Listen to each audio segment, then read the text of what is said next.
Yes, impact. Magpasabot ni ana nga Hmm. walay bisan kinsa nga makaipsot no sa ato ang balaod, even nga mudagan kinig pila ka katuigan no. Wala ang inyohang PNP, wala kita naghunong no sa pagpursu sa hustisya sa mga nabiktima sa maong sa bisag unsa nga krimen no.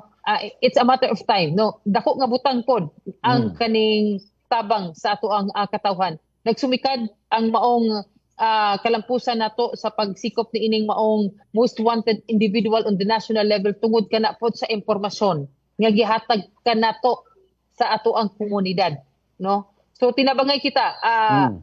sama sa imong comment ganina, Bubu Janelle, yes, aduna gayon nag-comment nga maay lang ni kay kani inani katong uban nga klaro gayod about sa corruption. We Oh. have uh, aduna kitay kaning rule of law no nga ato ang ginasunod.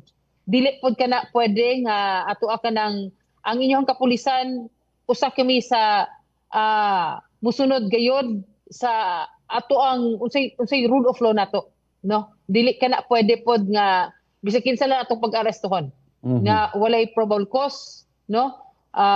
And walay mga kaso.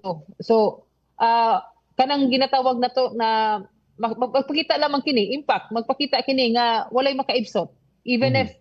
pila na kadekada ang mulabay ato ang gyapon i-implement, ato ang ipatubag ang katong mga individual nga giakusahan Hmm. sa ato ang before the court no sa atong korte. Of course, as of now, manin nakahulugan ng gidakop siya nga guilty na siya, still innocent proven until proven guilty man siya kay trial pa man siya, Major.